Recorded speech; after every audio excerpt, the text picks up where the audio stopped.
Can I echo a very warm welcome to everybody this afternoon. We got over 150 people registered for this event, and while the weather may put people off actually watching a webinar, we were reaching out to them with a recording of this excellent upcoming session with three fantastic guest speakers on sustaining almshouses for the 21st century, something that the LIN has been looking at with a number of people over the years, including Alison Pooley, who I believe is with us today, and Jenny Pannell, and a number of people funded both through the LIN, through the Armshouse Association, and the Vivenza Foundation and beyond. Can we also express our thanks to UKRI Innovate UK for their support of our happy hour sessions. Well, as I said, issues around almshouses has been something the LIN's been very much focusing on over the last 10 plus years. And of course, almshouses, as we'll learn from Nick, have been around for far longer than that. But it's something that I know from personal experience. When I lived in North London, that was something where we had our local almshouses, and as a child used to go and visit those, but also as somebody who was a member of the Older Persons Housing Taskforce, we were really keen to ensure that the breadth of provision of housing for an ageing population was included, and almshouses played a large role both in terms of our thinking, but also the visits that members of the task force undertake, and we'll probably hear a little bit more about that shortly. But just to add, that it's something that I've said personally been very interested in, and professionally have written a blog about the second anniversary of the task force report. And talking about Housing LIN blogs, we were really delighted that Nick produced a paper for us back in May. And again, he'll be talking about that. And Nick, who's going to be our opening speaker, is the Chief Exec of the Almshouse Association. He'll be followed by Ian Bramwell from Mole Archtiects. Probably need no introduction. Many of you who are familiar to the Housing LIN will know of the work we followed over the years, are looking at the development at Marmalade Lane, both from looking at the households that live there, but also the design qualities that inform that particular co-housing scheme. And we're also delighted to have Rowan Haysom from Haysom Ward Miller Architects, someone who's also written a Housing LIN case study, and he's going to draw attention to that work, about the work that his scheme also has done. And ironically, both Ian and Rowan's schemes are both in Cambridgeshire.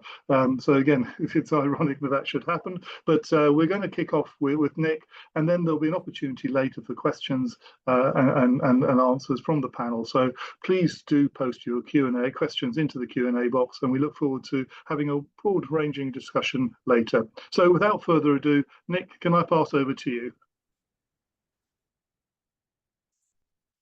Thank you very much, Jeremy, and thank you all for joining us. It's a great opportunity to talk about almshouses and the long view. And of course, almshouses have been around, as Jeremy indicated, for quite some time, 1,000 years. I'm Chief Executive of the Almshouse Association, which has been around for a snip of only 80 years and was established by our members.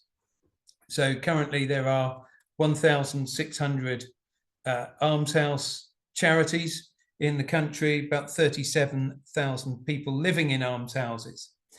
And I want to frame this really about where almshouses fit in the sort of this malaise of affordable housing and social housing. And almshouses are a wee bit different because they're charities, they're fundamentally charities first. When I talk to you about what they do and how people live in almshouses, that'll come across, I hope, because we think there's a couple of things going on at the moment, why almshouses are relevant today and relevant for tomorrow. And it's not just the affordable housing crisis, but there's something of a loneliness crisis out there as well, but not just amongst the old, actually. My view is that almshouses provide a stable, warm, secure home within a robust community, light touch support, and residents living engaged, independent, and fulfilling lives. They're started and run with compassion, and they thrive on companionship. So what that means is that almshouses are gifts. People leave a legacy or a house or money to start an almshouse, and they're run by volunteers. The trustees who take personal responsibility for running these 1,600 charities about 8,000 trustees who give up their time and commitment for the passion. And they, at their very basic level, provide a warm, safe, secure home and a good neighbour. That's really important, is that there should be no one lonely in an almshouse. And also, where possible, provide something to look at, something of interest. And my colleagues on the meeting today will talk more about the architecture. They're a good home and a community for those in need. So they are people in need. I'm just going to give you a couple of comments from residents. One which bobbed up last Friday from a resident, which I loved, so I had to write it down. He said, "I've been here for 10 years and I'm younger and happier now than when I walked through those doors." I thought that was lovely. And another comment from someone in the Midlands. I talk to residents whenever I go out to almshouses, and she summed it up quite nicely. She said, "I found a home where I feel wanted for the first time in my life." And that is the sense of which the trustees operate almshouses, is provide a place where people are wanted, a warm, safe, secure home. So where do almshouses come from? Can I give you 1,000 years history in 8 minutes? I'll try. How has society changed? So why are they relevant? As relevant today if they're 1,000 years old? And what is the weakness in the model? Let's address it. Let's recognise it. If we're going to be around for another 1,000 years, we can't take it for granted. And what part does architecture play? Well, I'm just going to touch on that. Others today will go into more detail. What does their future depend on? So the essence, where they come from. Almshouses come from the 7 works of mercy, and these were really addressing the needs of people in need, the physical needs, although sometimes the spiritual needs. So a lot of almshouses have got chapels and places places where people can congregate and think together, but mainly it's of physical needs: feeding the hungry, giving drink to the thirsty, clothing the naked, sheltering the homeless, visiting the sick, visiting the imprisoned, and burying the dead were the 7 needs. Now, of course, 6 of those 7 are found in the early almshouses right the way through. And you'll note that the early almshouses were called hospitals. They were the first form of hospital, covering those basic aspects of really looking after those people in need. There was a suggestion, there is a suggestion, that founders of almshouses were trying to buy their way in through purgatory and into heaven by asking the residents to pray for them in the early days. There is truth in that, absolutely, and they still do in some almshouses pray for the founder's soul. But actually, there were cheaper ways of getting a few prayers to get through purgatory. So I think there was more to it in the generosity of starting almshouses.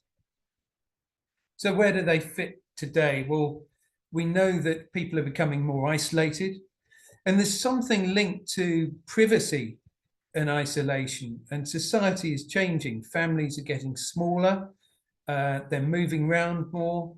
So the old sense of that community from a family and even wider community is being diminished.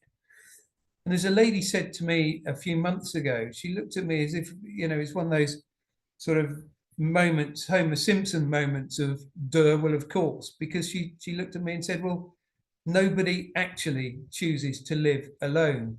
And there are so many people today who do live alone. And the almshouse model is a way in which they can live independently, privately behind their front door, but not alone.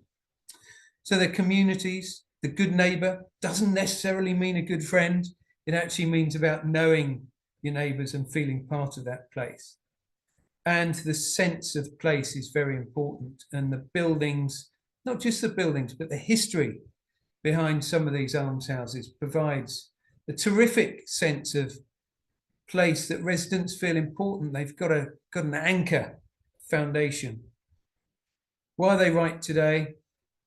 And where are they going? Well, I think people are getting more isolated. That's certainly the research which is coming out. People are feeling more lonely. And in fact, Professor Alison Pooley carried out some research with her students some years ago to design the perfect home for people in the future. Goodness me, it looked pretty much like an almshouse. So I think we can say that unless those factors change, there is a place for almshouses in the future. But what are the weaknesses? We can't take it for granted. So governance, they're led by trustees. The almshouse model needs those committed trustees to run them. And it's people, there's calls on people's time. Scale, they're small scale, so they cost a bit more. You don't get economies of scale, but actually that scale is the strength of the model in many cases. They're independent. They're completely independent. They're not social housing. They are independent, run by charities. The buildings are old and beautiful and they cost a bit to run. The residents are old and beautiful, but it does mean that with social services, often not able to support when they're needed, that responsibility falls on the shoulders of the trustees sometimes. And it's our job to raise awareness of the almshouse model. And we're doing that. We're doing that in government. We're doing it in the media. But we need to do it more with, I know we've got some members of local government. We really need to highlight the added value of the almshouse model. And you'll see from our research, some of which HousingLIN carried out, that recognises that almshouses add significantly to the state coffers by taking the stress off local government. Funding, they need funding for the future. I say European lesson, I've added that at the end. We've got 37,000 people living in almshouses. Elsewhere in Europe, they disappeared because they were subsumed into the welfare state provision. Almshouses have remained consistently in this country, partly because they've collected under a banner of the Almshouse Association, but more importantly, they've shown pride in the almshouse model and they work collectively. They build 700, 800 a year, so they are still thriving. I'm going to touch on architecture just very briefly, but the courtyard is often termed the arms around. And the medieval model of the courtyard is carried out, and you'll see it in today's almshouses built. We'll see examples later on of where the courtyard remains fundamentally a core element of the community.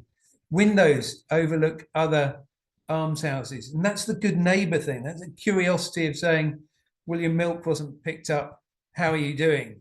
And that has genuinely saved lives. That architectural design, shared spaces, there's no one owns their benches in almshouses, they're shared places. And the shared entrance, a way of gathering people together. Have they got a future for 50 years, 500 years? Well, the quality remains incredibly high at almshouses, and where it doesn't, we're there to support them. Aging population remains on the increase in the UK. Recognition and awareness is our job, and we need to do better. Research indicates the good work of almshouses, and we're carrying on with that. Nostalgia in the historic buildings continues, and we need philanthropists to address those people in need today. So I think we've covered where they come from, and I hope we've covered that almshouses are an important part of the future. I'm going to stop there, Jeremy, not to take up too much time, but I hope that's covered a few of the points. Nick, that was really great, and that gave really a good overview of both the history, but also the social architecture, that loneliness, addressing the well-being, the social value, and what the pointers are in terms of where we may want to look at taking this further forward around both the role of affordable homes program, but also other financial models as well. So let's come back to that. And also, thanks very much for drawing attention to the broader European model. I remember visiting some almshouses in Holland, for example. So yeah, so again, in that courtyard style. So we're going to move on though, and that's that sort of courtyard style is very much in vogue with what Ian's going to be talking about. And we're joined by Ian Bramwell from Archtiects, and he's going to be sharing some of the physical architecture, but also how that social architecture interplays with it. So Ian, over to you. Thanks, Jeremy. Hello, everybody. So as I was introduced, I'm Ian from Archtiects. Going to be talking to you today about Dovehouse Court, which is a project that we finished a little over 2 years ago, and it's in a village just on the outside of Cambridge. As was discussed, almshouses are a type of affordable housing, and they often benefit a particular demographic. And in this case, Girton Town Charity provide homes for the over 55s who are in need, who have a connection with the village of Girton. Now, Girton is just outside Cambridge. It's literally one of the necklace villages, diametrically opposed to where Rowan's going to be talking about later.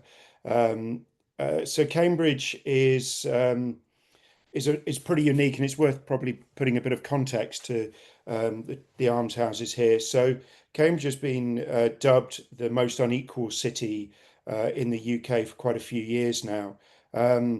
It's also the city that's seen the highest growth between 2013 and 2023.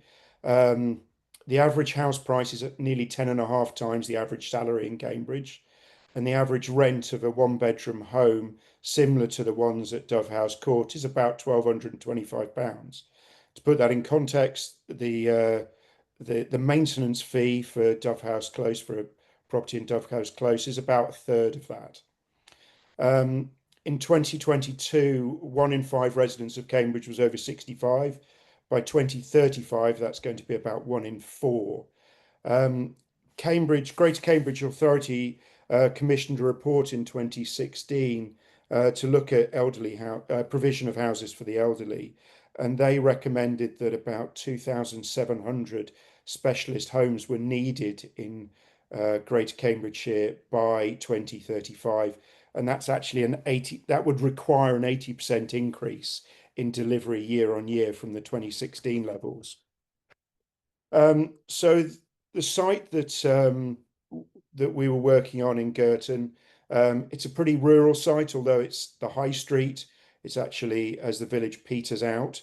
Girton Town Charity have been serving and supporting residents of Girton with almshouse provision since the mid-1500s. And the charity also fund a few vital services for the village, and they also operate a newly built community centre in the village. In 2016, when we got involved, they had 19 almshouses, 6 of which you see here. This site had been owned by the charity for many, many years, and they developed the bungalows 5 and 6 in the 1930s, and then 1, 2, 3, 4 in the 1970s. They also owned a chalet bungalow, which is where the office is at the north of the site, and there was a substation on the site. Unfortunately, the bungalows were really poor quality, very small, around 38 square meters in size, so smaller than a one-bedroom studio apartment might be now under the nationally described space standards. Also very thermally inefficient, and the office suffered from some structural defects and subsidence. So when we got involved in 2016, we inherited this feasibility study, which was for 18 new almshouses, completely removing everything that was on the site before. And they were arranged around a parking courtyard. And we really didn't feel that made the best of some of the really beautiful qualities of the site, but also didn't really respond to good design in terms of putting people in the centre. This put cars in the centre. So drawing on inspiration from the 10 HAPPI principles, which I think I won't go into each of them, I won't list them, but I think they're not just good principles for designing for the elderly. They're just really good design principles that we should approach all development with. So we reorganised the site into 3 distinct blocks. Block A had 6 apartments, Block B 5 bungalows, and Block C 4 apartments.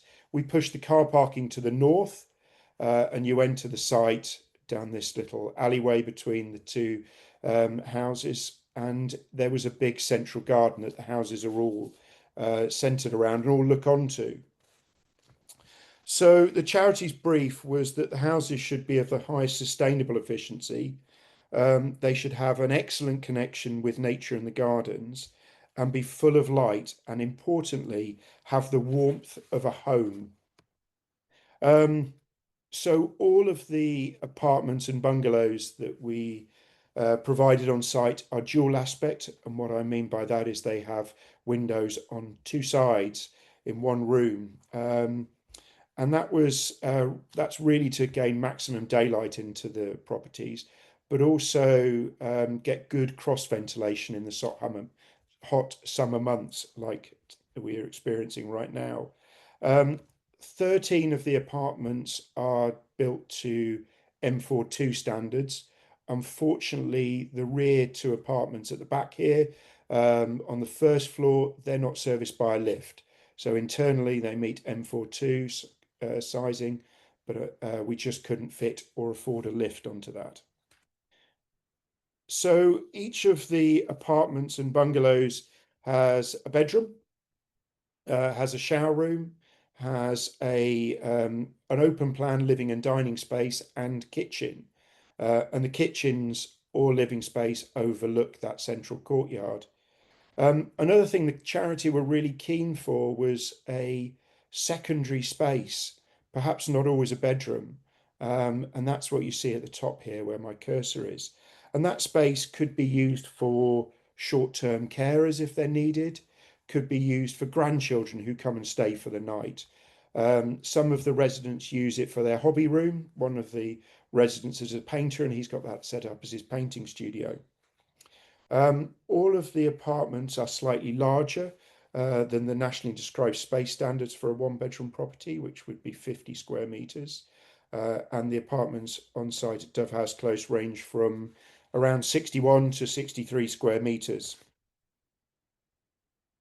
The charity's office is situated in the most prominent position of the site and really acts as a shop window on the high street for the charity. There's 6 apartments that overlook the high street, and they sort of witness the hustle and bustle, well, tractors mainly, of the high street. And you can see the car parking is to our left here and our iceberg bins. So the entrance into the property is, it's not a gated community, and the charity were very clear that it shouldn't be gated. So it is free flowing. So we have a sort of layered sequence of arrival, the car parking being a sort of semi-public, and then this courtyard being almost a semi-private area, but there's no restriction on it. All of the residents have to pass through this space to get to their front doors, which all overlook this. And that gently encourages a community feel and social interaction.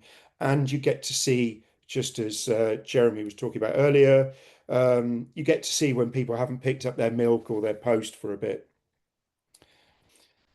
So then you go through to the courtyard, and each individual house has its own sort of threshold, its own small courtyard, which is delineated by planting and low walls.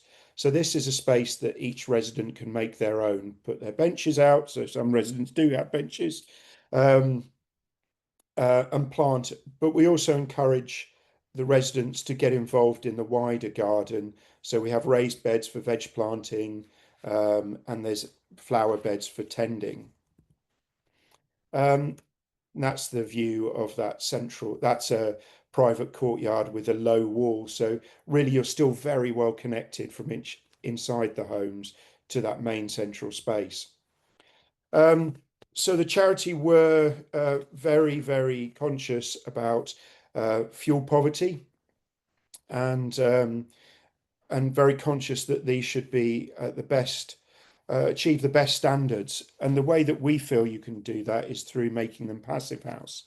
So this graph on the left-hand side shows the electricity usage or the energy usage required to provide heating and hot water. The red being an average new build in 2018, and the green being the passive house standard. So that's kilowatt hours per metre squared per annum.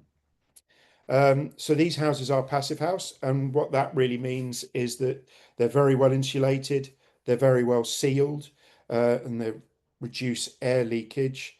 And the demand for heating and hot water is reduced to as small as possible. We actually monitor these properties with the permission of the residents. They were predicted to use in total for energy, that's for kitchens, cooking, appliances, and just general living. They were predicted to use 35 kilowatt hours per metre squared per year. They're actually achieving way better than that, 34 kilowatt hours per metre squared per year. So that's approximately a £640 electricity bill plus your standing charge. And how do you achieve that really low energy performance? Well, it's a lot of insulation, so around 400 millimeters of insulation in those external walls. The walls, ceiling and floors are very well sealed with tapes, gaskets and membranes. And then all of the junctions, this is a roof and wall junction, all of those junctions had to be modelled thermally to make sure we weren't losing too much heat through them. However, they do have heating because for at least 5% of the year, those very cold days, the indoor temperature needs to be topped up to reach the 22 degrees centigrade that they're designed to. So they have, each apartment has two small direct electric radiators that you can see circled in the middle here. You may have also noticed the very bright coloured front doors of all the houses. And that's not just so they look good and it brings a bit of joy to the development. It's also because it's been shown that there's a measurable impact on the quality of life for people having bright colours and primary colours. And those colours help to serve people to identify their homes and improve their sense of orientation and comfort and support independence for longer, especially as people begin to suffer from dementia. I think lastly, I'll end on just one resident who I met. It was actually when the Duke of Gloucester visited last year. And he said he was really emotional. He'd lived about 200 yards down the road for 20 years in a studio apartment with no separate living space to his bedroom and to his kitchen. And he said that moving in here had really changed his life dramatically. He could entertain, he could exercise, he just had space. But more than that, he had friends within this little development. And I thought that was the most touching thing that really could be said about the success of this. Thank you. Ian, can I thank you? That was great. And I know that we've had a couple of questions, I think. One in particular actually is in the chat, which we'll come back to about the bin stores, but so we'll put that in the Q&A box. But no, that was really, really excellent. And also, having just been traveling in Europe, I noticed how many homes are built to passive house standards. It seems like it's common there, whereas still very much a fledgling industry here, but something we need to take really seriously as part of both our decarb agenda, but also our ageing population, those demographics that you highlighted. Absolutely.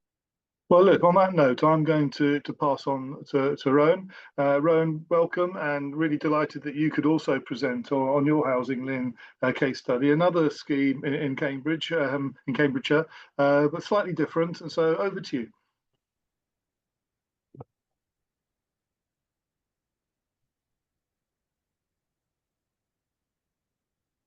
Sorry, just hold on one sec. If I could just share screen. Of course.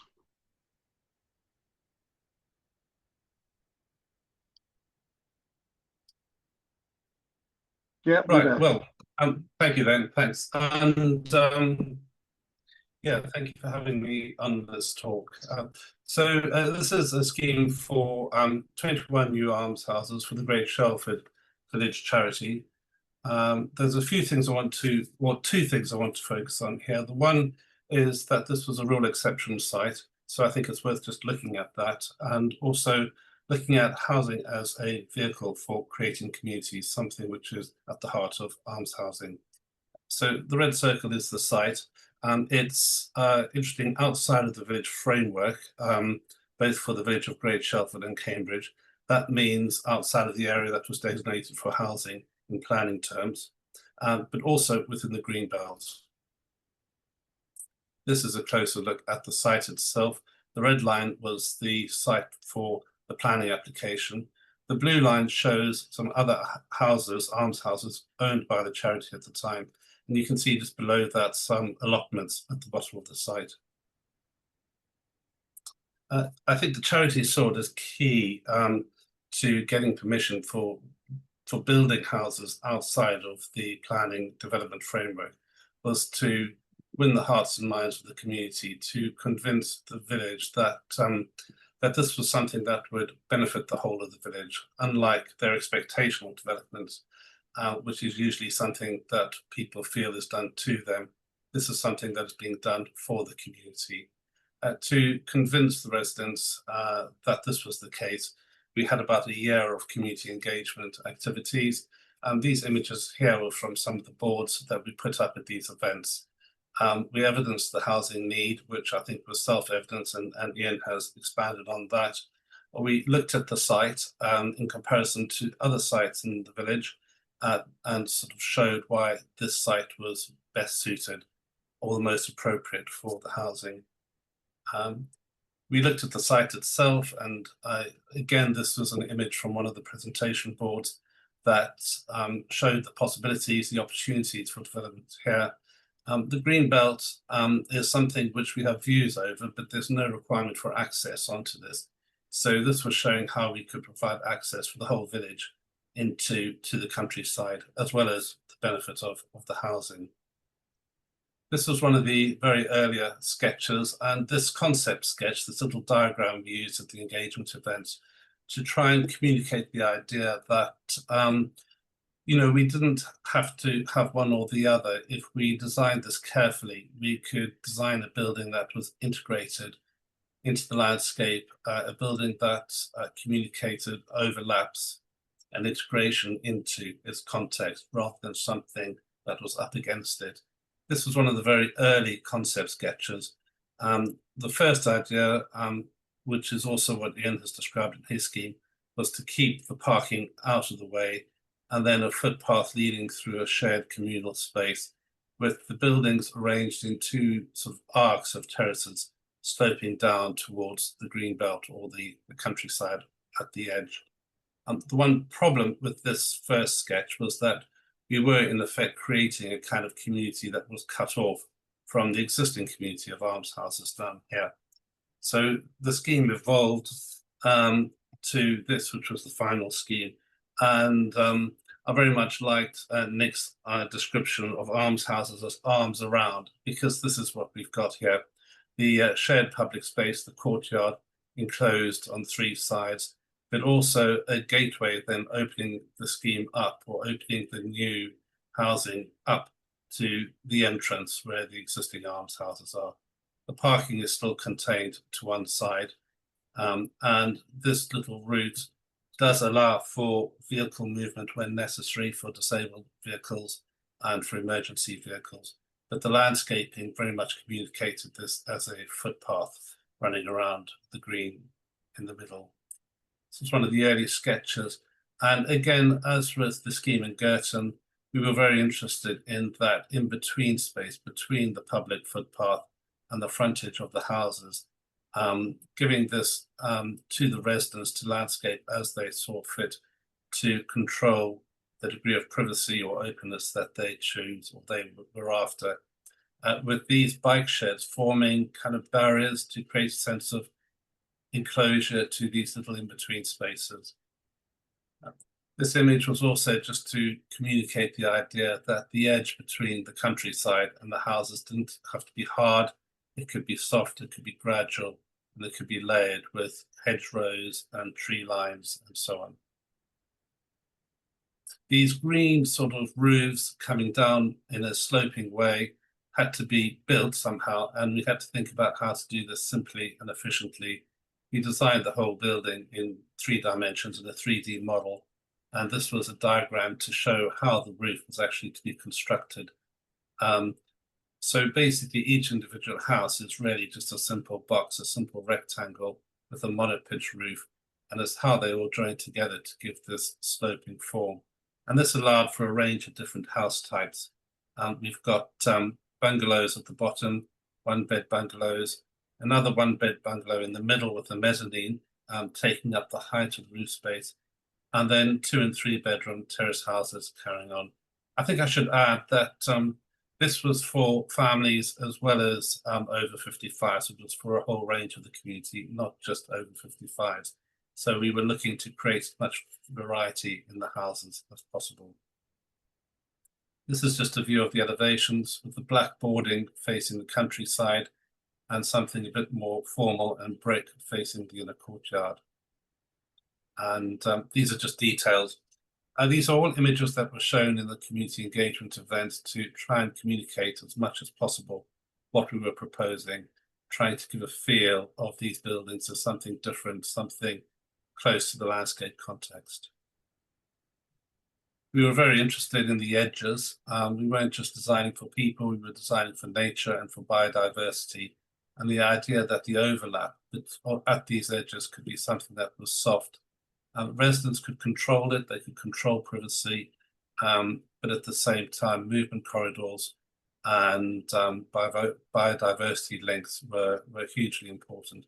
We wanted to avoid at all costs that idea of the ubiquitous close bordered fences cutting everything off from everywhere else. So this was the final plan with the almshouses here on the right and the allotments relocated to a new site on the left with the community garden, which has been hugely successful. There's been great uptake on that. And in between this new sort of public park sort of space, a meadow and a woodland, which is slowly evolving more from a grassland meadow and wildflower meadow into more of a woodland as the charity are able to get more trees and plant them. So it's taking shape and it's evolving, and it's going to continue to do so. So this is it. This is the built building, very much like the plan with the green sloping roofs and the shaped courtyard in the middle. That's the view from the countryside, from the green belt looking back to the village. This is the view from the allotments looking back over the meadow, back towards the houses. And the entrance, the gables to these 2 runs of terraces, creating a sort of entrance into the site, the arms extending out, but the bike sheds, these little low walls here, kind of creating a sense of containment and enclosure, but with the gables, the entrance being opening as well. And the windows providing a degree of overlooking, which we felt was important to give a sense of safety to this area. The cars are off to the right, to one side. And then once inside, this area does feel safe, it feels contained. We filled this little green space with features that indicated and invited play, and the residents have absolutely taken to it. This image here on the right I particularly like. I think the children have all been called inside for their tea, but they've just left their toys out, a bucket and spade, a ride on pony, shoes, bicycle. They've claimed it for their own, for themselves. This is their own space, and yet it's a shared space. The in-between space between the houses and the footpath, I think, has allowed for a degree of openness. Doors are just left open. Children are in and out of each other's houses. There's very much an alive space. And I just wanted to include some images of the inside of the houses. Over the top of each staircase, we've got a roof light. Terrace houses can sometimes feel quite dark and gloomy in the inside, but we've got these double height spaces over the stairs, with the roof light above, making the whole internal spaces feel very light and bright and spacious. So just to summarize, I've called this designing for well-being. I think that there's evidence to show, strong evidence that having a sense of belonging to a community and having access to nature significantly enhances our sense of well-being. So, so how do we do this? I think designing, when we build houses, we are creating communities. And so what we've looked at here are ways to do that. I think building at density is necessary. People need to live in close proximity to one another, but the buildings also need to be at the human scale. We need to design with eyes on the street. That means a good sense of overlooking over the public realm. That also helps to create active frontages. By that we mean lots of life, lots of activity down at the ground floor zone. And again, this is helped if we can give priority to walkability. And that involves containing and controlling car use and vehicle use, creating a public realm which gives priority to pedestrians and to cyclists. There's a mix of formal and informal spaces, which means there's a range of uses of spaces, a layering between the private and the public realms. And designing for all ages means that buildings need to be adaptable and the community is more mixed and varied and can benefit from that intergenerational support. And if we get this right, then we are invariably creating more accessible and safe spaces.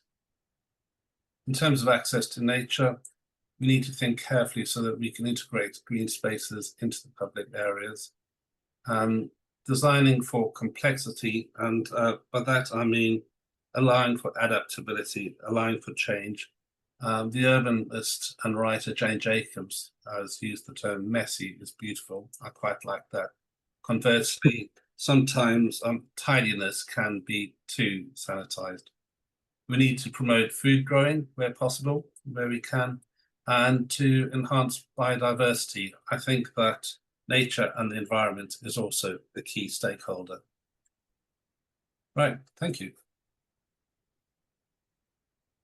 Rowan, thank you very much for that. And I love the way how you finished that off around the nature, and it reminds me of some of the early sort of thoughts around the garden villages as well. And what you've produced there is very much a garden village in a micro way rather than a suburb, a garden suburb. So, but I think that probably was sort of informing and influencing your thoughts as you went along, as well as the connections you made right around the well-being points, I think, which goes full circle to what Nick was talking about as well, right at the outset. So again, a fantastic, well, all three fantastic contributions, and I'm looking forward to the discussion. We've had several really interesting questions, but also comments and observations in the chat for people who want to have a look. And we've had a flurry of questions come in as well. So if it's okay with you, I'm just going to sort of start with Emma's, and perhaps Emma's, which is very much around thinking beyond just housing for older people, but also the needs for more families and younger people too. If I could ask Nick to sort of respond to that first, and Rowan, then perhaps to you, and then to Ian.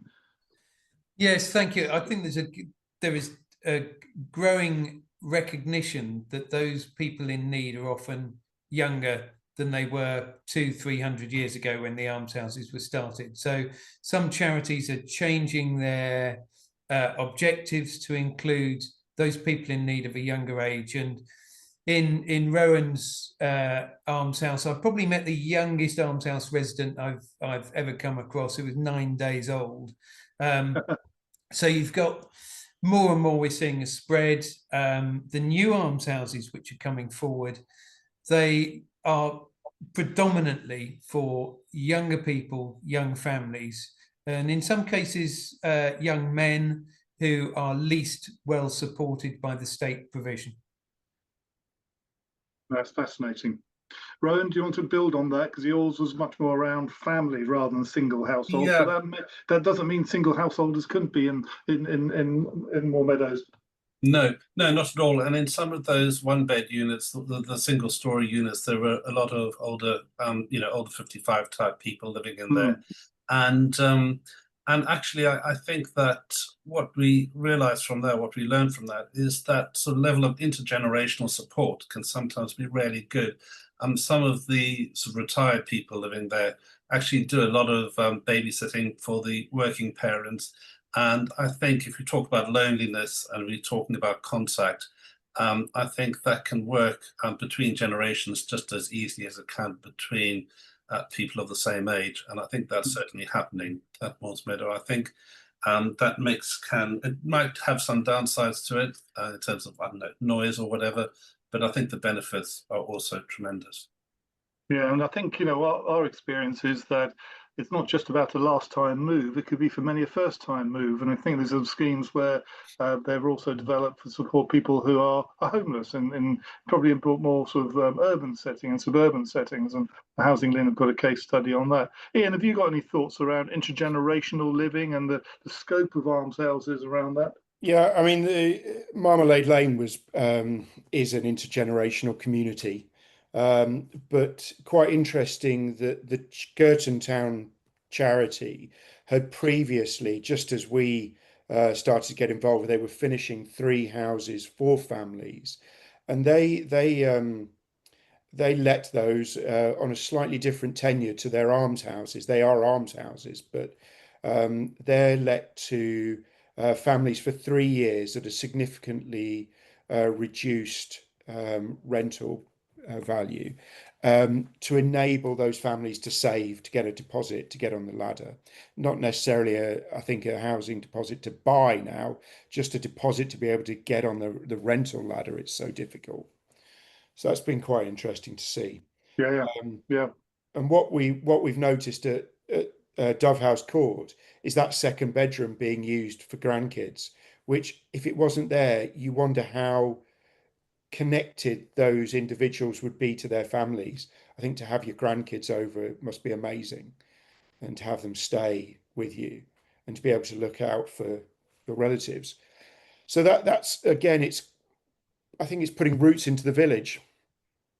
Some of those people have moved from far away to be closer to their families. Yeah. Yeah, no, that's interesting, and I think that sort of learning the lessons from Marmalade Lane and other schemes are really, really exciting. Look, Joan, who's a long-term supporter of the LIN and friend of the LIN, asked a question more about the passive house design, and she asked a technical question really, which is around how do you deal with overheating. She's aware, and the sector is aware, that this can be a problem for older people and maybe become an issue in the future, especially with climate change. So, if I could ask Ian to kick off, and then perhaps Rowan to think about that in terms of the heating. I think you talked about some of the modelling, Ian, in your presentation. Yeah, so it is when you start sealing up a house, of course, if the sun gets in during summer, it stays warm. So what you're doing is creating shading. So we've got deep overhangs, we've got the walkways on the ground floor or above the ground floor, and we know that even within the passive house modelling software, they allow for up to 5% of the days of a year where it's going to be above 22 degrees, which is pretty uncomfortable still. So in the latest set of almshouses we're doing, we're actually introducing air source heat pumps that will do the reverse in summer. So they will cool radiators. So you've got oversized radiators, and instead of being hot, they're cool, and will provide that cooling in those spaces. But also cross ventilation is really important.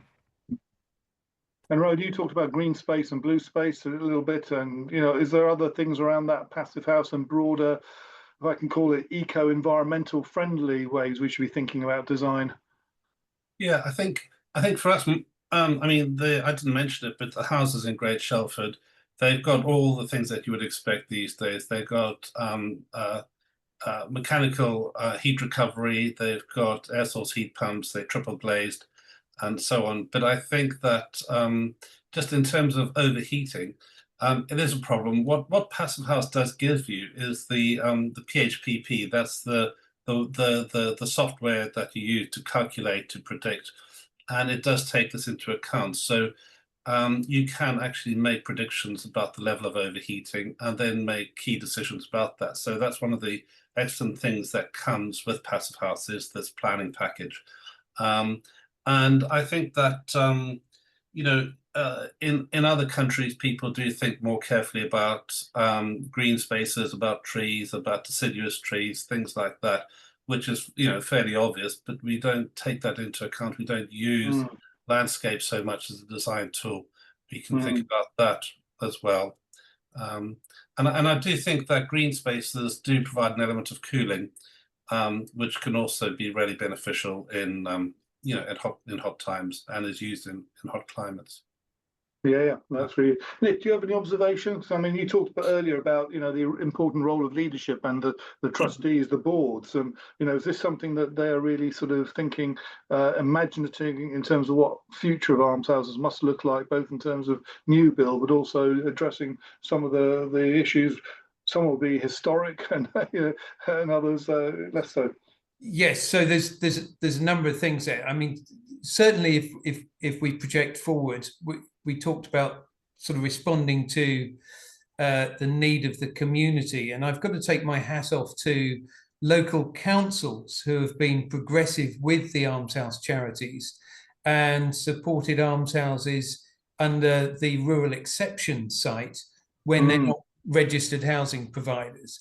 And I think that is part of the future, is that recognition that these add value, and the new developments are of such high standard generally, that they do take a leadership in the social housing sort of fields. They cost a little bit more, but of course almshouses take a very long-term view, and somebody who's run both almshouses and housing associations said that the big difference is that almshouses take their focus of the residents, whereas housing associations can sometimes be led by the buildings.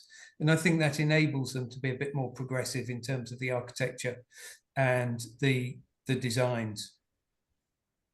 Well, I think we've managed to capture both in this session, which is really good. But one of the people who immediately posted a question when Ian was talking was this issue about the bin stores. And so, Ian, one of the questions is about bin stores. And it talks about it from Jane, who says they're developing something, 37 new almshouses, and bin stores are a major question in capitals from the local authority. Any guidance, advice you can give? I thought it'd be transport, parking, but I think both of you have managed that out. But storage space clearly is an issue, and bin stores. Every development starts with the bins and the cars and the parking. Let me share my screen. I'll show you what we did. Can you see that? So, I mean, it's true. We have 15 houses here. We've got an office. We would have ended up with 45 bins knocking around, or some very large Euro bins. And the problem with those is, for anybody who's less well abled, is getting rubbish into them. So actually, we installed these, they were Spanish, but they've started importing them into the UK. So below this, each one of these bins sits a 1,100 litre wheelie Euro bin, and you open up the bins by just pulling on that lever and put your bag inside and then put it down, and it falls into a pit. Once a week when the binmen come, this whole platform raises up and they wheel out the Euro bins and put them on the back of empty them onto the back of a standard refuse vehicle. So it took away a whole building, actually, a whole building for all of the wheelie bins. But it also alleviates the problem of carting somebody who puts the bins out on the weekday, who lifts them up. Can you get your bin over the height of the bin? And this just made it really easy. And I've seen those work successfully in major regeneration on estates as well. So, especially where you sort of removing chutes and sort of looking at using these types of underfloor storage type facilities very well. I think Poplar Harco were one of the first people I know who did that. Yeah, they do a similar thing at a development in Cambridge called Eddington, but instead of using a standard wheelie bin that sits below this platform that's on hydraulics, they have like a high ab crane that comes in, picks the whole thing up and then dumps it into the back of a lorry. But you need a specific lorry, refuse lorry, for that to work. Whereas these ones just work on the standard bins, so any standard refuse vehicle can take them. Yeah. There are a couple of questions here really about the cost and wanting to know a bit about the affordability. So just for the last few minutes, if I can just sort of go into some of those. I think there's issues about, can almshouses offer homes for low-cost home ownership? Any quick thoughts on that? Yeah, I'll respond to that. The answer is no, not ownership. Almshouses are there for the long term, and their permanence is part of the character of almshouses, and they're exempt from things like the right to buy. So the model is very much different. It's about providing a home while people need it, and then making sure they're there for the provision for the next generation. Thank you. And a couple of questions around the viability, around the grant rates. Any insights around how projects are funded? How the Affordable Homes Programme or the role of Homes England here? Yeah, so Homes England plays a significant role through Almshouse Consortium Limited, which is a group of almshouses which get together to form a consortium and work with Homes England, and they've brought in millions, I think over 50 million since its start, into new build almshouses. But also Homes England have got a relationship with almshouses that enables them to fund remodeling, which is a significant part of keeping these historic buildings going for the long term.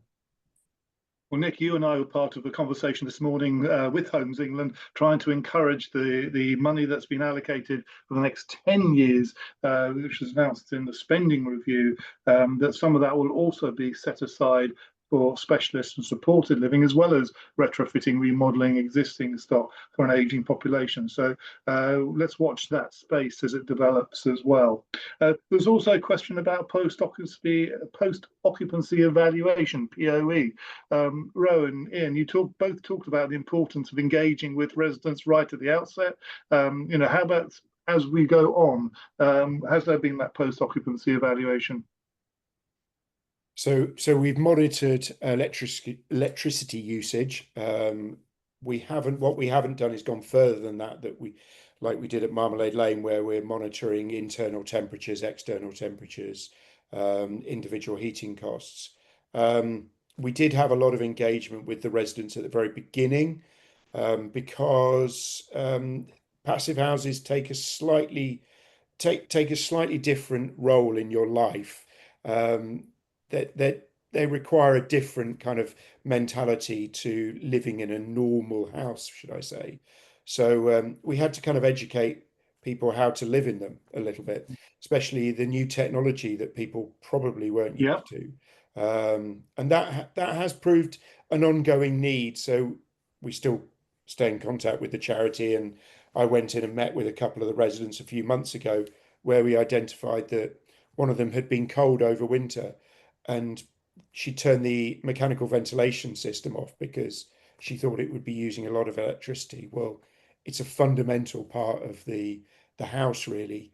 So turning it off was not a great idea, but also it stopped any movement of air and warmth throughout the house.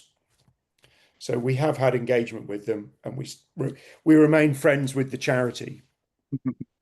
Excellent. And I know, Rowan, before I ask you to answer that, I know that the LIN has also captured in another blog some work that Josie Dorling has done in her work around post-occupancy evaluations and the importance of that.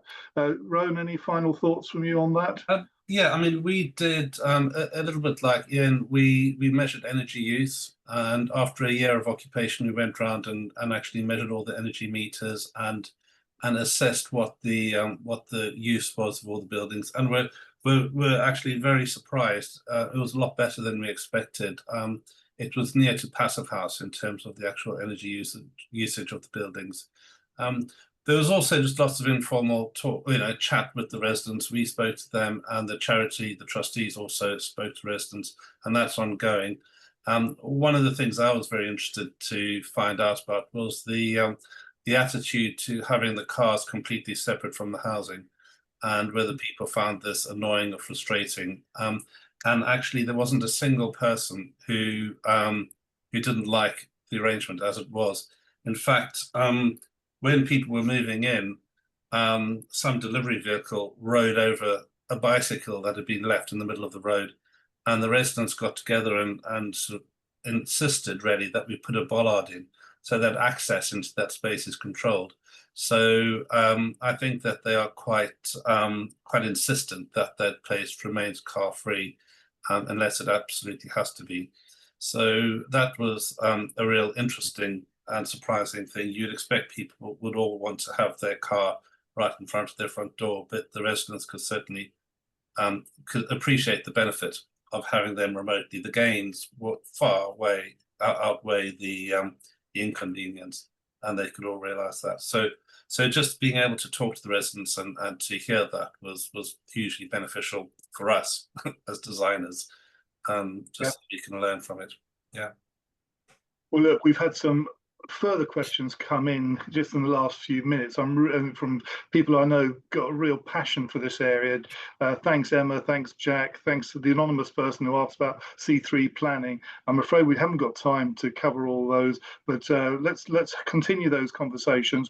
And for anybody of you who's watching in or listening to the repeat, if you do have examples of almshouses that are really cutting edge and would like to share those in either a guest blog or a case study, please do liaise with me and Nick. We'd love to sort of feature those in future, and we're going to ask Ian to pull his together for a future HousingLIN case study as well. So we really look forward to building on today. Nick, have you got any final comments that you'd like to make before I draw this to a close? No, thank you very much, other than to say that I think both given the developments that we've seen and the demand which far outweighs supply, I think we can be pretty assured that they're going to be around for a long time. So let's make sure that they appear in every part of the country. Well, can I thank all three of you for your fantastic presentations? Can I also thank those people who've put questions or the chat in the chat? Really great to stimulate the debate and have that conversation. Can I thank Sally and the team behind the scenes for helping to put on today. If this is your first happy hour session that you've attended, we normally hold these every week on a Tuesday afternoon. I'm afraid due to other events taking place next week, and particularly Housing 25 up in Manchester, we've got a short break now.